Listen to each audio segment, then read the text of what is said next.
जय श्री राम। हैप्पी दिवाली। दिवाली की बहुत बहुत शुभकामनाएं आप लोगों को। आज मैं वाल्मीकि रामायण के तीसरे अध्याय का पाठ कर रही हूँ। माघ मास में रामायण श्रवण का फल, राजा सुमति और सत्यवती के पूर्व जन्म का इतिहास। सनत कुमार ने कहा, महर्षि नारद जी, आपने यह अद्भुत इतिहास सुनाया है। अब रामायण के महात्म्य का पुनः विस्तार पूर्वक वर्णन कीजिए। आपने कार्तिक मास में रामायण के श्रवण की महिमा बताई। अब कृपा पूर्वक दूसरे मास का महात्म्य बताइए। मुने, आपके वचनामृत से किसी को संतोष नहीं होगा। नारद जी ने कहा, महात्माओं, आप सब लोग निश्चय ही बड़े भाग्यशाली और कृतकृत्य हैं, इसमें संशय नहीं है, क्योंकि आप भक्ति भाव से भगवान श्री राम की महिमा सुनने के लिए उद्यत हुए हैं। ब्रह्मवादी मुनियों ने भगवान श्री राम के महात्म्य का श्रवण पुण्यात्मा पुरुषों के लिए परम दुर्लभ बताया है। महर्षियों, अब आप लोग एक विचित्र पुरातन इतिहास सुनिए, जो समस्त पापों का निवारण और समस्त रोगों का विनाश करने वाला है। पूर्व काल की बात है। द्वापर में सुमति नाम से प्रसिद्ध एक राजा हो गए हैं। उनका जन्म चंद्रवंश में हुआ था। वे श्री संपन्न और सातों द्वीपों के एकमात्र सम्राट थे। उनका मन सदा धर्म में ही लगा रहता था। वे सत्यवादी तथा सब प्रकार की संपत्तियों से सुशोभित थे। सदा श्री राम कथा के सेवन और श्री राम की समाराधना में संलग्न रहते थे। श्री राम की पूजा अर्चा में लगे रहने वाले भक्तों की वे सदा सेवा करते थे। उनमें अहंकार का नाम भी नहीं था। वे पूज्य पुरुषों के पूजन में तत्पर रहने वाले समदर्शी तथा सद्गुण संपन्न थे। राजा सुमति समस्त प्राणियों के हितैषी, शांत, कृतज्ञ और यशस्वी थे। उनकी परम सौभाग्यशालिनी पत्नी भी समस्त शुभ लक्षणों से सुशोभित थी। उसका नाम सत्यवती था। वह पतिव्रता थी। पति में ही उसके प्राण बसते थे। वे दोनों पति पत्नी सदा रामायण के ही पढ़ने और सुनने में संलग्न रहते थे। सदा अन्न का दान करते और प्रतिदिन जल दान में प्रवृत्त रहते थे। उन्होंने असंख्य पोखरों, बगीचों और बावड़ियों का निर्माण करवाया था। महाभाग राजा सुमति भी सदा रामायण के ही अनुशीलन में लगे रहते थे।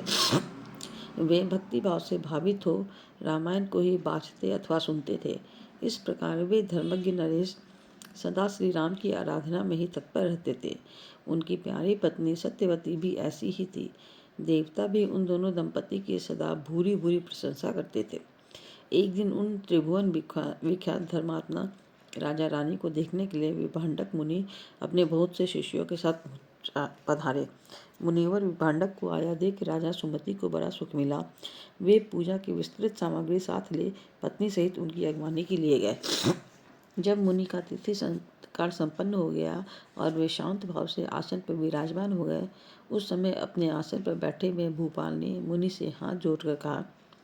राजा बोले, भगवान, आज आपके शुभ आगमन से मैं कृतार्थ हो गया, क्योंकि श्रेष्ठ पुरुष संतों के आगमन को सुखदायक बताकर उसकी प्रशंसा करते हैं। जहाँ महापुरुषों का प्रेम होता है, वहाँ सारी संपत्तियाँ अपने आप उपस्थित हो जाती हैं।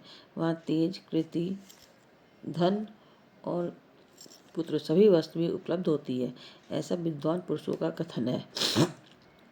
मुनि, प्रभु, जहाँ संत महात्मा बड़ी भारी कृपा करते हैं, वहाँ प्रतिदिन कल्याण में साधनों की वृद्धि होती है। ब्राह्मण, जो अपने मस्तक पर ब्राह्मणों का चरणोदक धारण करता है, उस पुण्यात्मा पुरुष ने सब तीर्थों में स्नान कर लिया, इसमें संशय नहीं है। शांत स्वरूप महर्षि, मेरे पुत्र, पत्नी तथा सारी संपत्ति आपके चरणों में समर्पित है। आज्ञा दीजिए, हम आपकी क्या सेवा करें। ऐसी बातें कहते हुए राजा सुमति की ओर देखकर मुनिवर विभांडक बड़े प्रसन्न हुए और उन्होंने अपने हाथ से राजा का स्पर्श करते हुए कहा। ऋषि बोले, राजन, तुमने जो कुछ कहा है वह सब तुम्हारे कुल के अनुरूप है। जो इस प्रकार विनय से झुक जाते हैं, वे सब लोग परम कल्याण के भागी होते हैं। भूपाल, तुम सन्मार्ग पर चलने वाले हो। मैं तुम पर बहुत प्रसन्न हूँ। महाभाग, तुम्हारा कल्याण हो। मैं तुमसे जो कुछ पूछता हूँ उसे बताओ।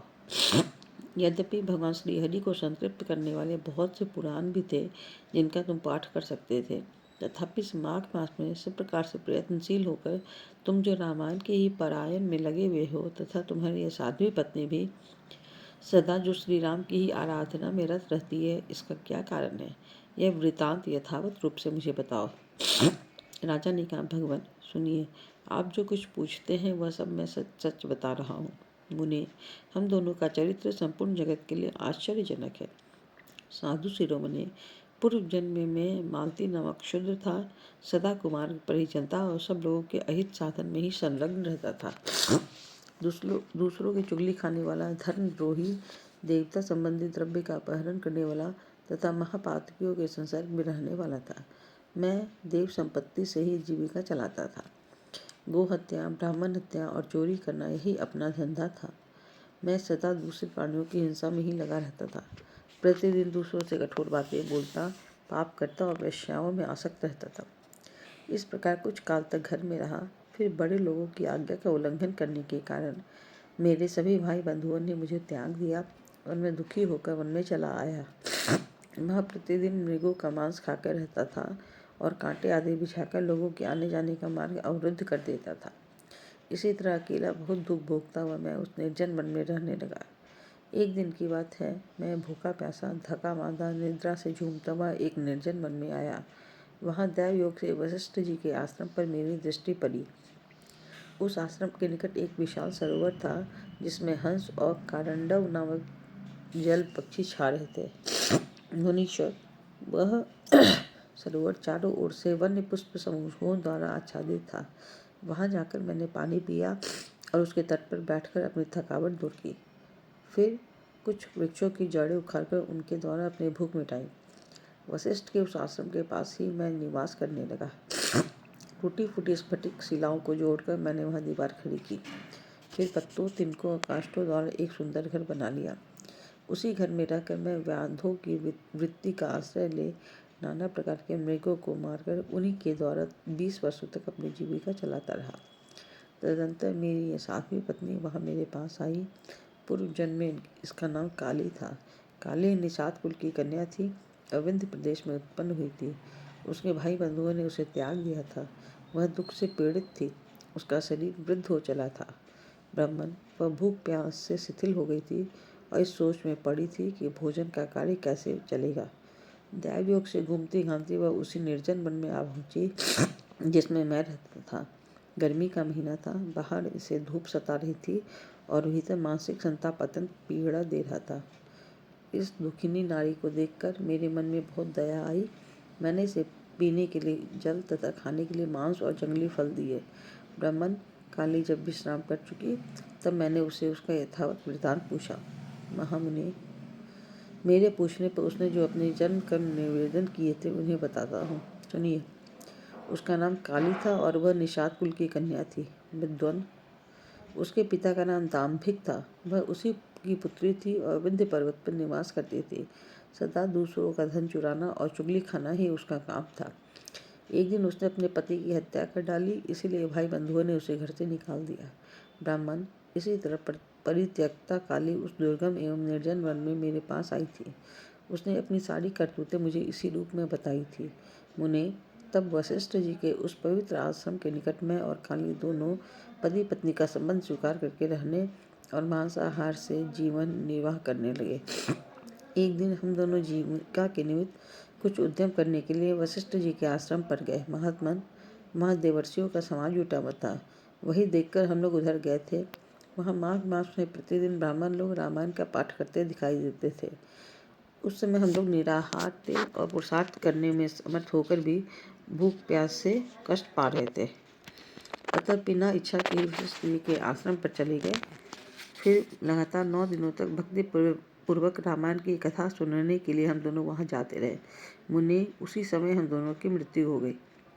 हमारे उस कर्म से भगवान मधुसूदन का मन प्रसन्न हो गया था। अतः उन्होंने हमें ले आने के लिए दूत भेजे।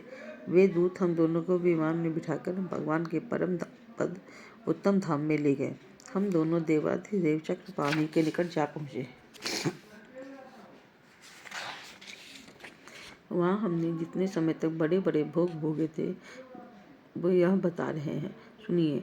कोटि सहस्त्र और कोटि शत युगों तक श्री राम धाम में निवास करके हम लोग ब्रह्मलोक में आए। वहाँ भी उतने ही समय तक रहकर हम लोग इंद्रलोक में आ गए थे। मुनि श्रेष्ठ, इंद्रलोक में भी उतने ही काल तक परम उत्तम भोग भोगने के पश्चात हम क्रमशः इस पृथ्वी पर आए हैं। यहाँ भी रामायण के प्रसाद से हमें अतुल संपत्ति प्राप्त हुई है। उन्हें अनिच्छा से रामायण का श्रवण करने पर भी हमें ऐसा फल प्राप्त हुआ है। धर्मात्मन, यदि 9 दिनों तक भक्तिभाव से रामायण की अमृतमयी कथा सुनी जाए तो वह जन्म, जरा और मृत्यु का नाश करने वाली होती है। विप्रवर, सुनिए, विवश होकर भी जो कर्म किया जाता है वह रामायण के प्रसाद से परम महान फल प्रदान करता है। नारद जी कहते हैं, यह सब सुनकर मुनीश्वर विभांडक राजा सुमति का अभिनंदन करके अपने तपोवन को चले गए। विप्र बोलो, अथ आप लोग देवाधिदेव चक्रपाणी भगवान श्री हरि की कथा सुनिए। रामायण कथा कामधेनु के समान अभिष्ट फल देने वाली बताई गई है। माघ मास के शुक्ल पक्ष में प्रयत्न पूर्वक रामायण की नवान कथा सुननी चाहिए। यह संपूर्ण धर्मों का फल प्रदान करने वाली है। यह पवित्र आख्यान समस्त पापों का नाश करने वाला है। जो इसे वाचता अथवा सुनता है वह भगवान श्री राम का भक्त होता है। इस प्रकार श्री स्कंद पुराण के उत्तरखंड में नारद सनत कुमार संवाद के अंतर्गत रामायण महात्म्य के प्रसंग में माघ मास में रामायण कथा श्रवण के फल का वर्णन नामक तीसरा अध्याय पूरा हुआ। जय श्री राम।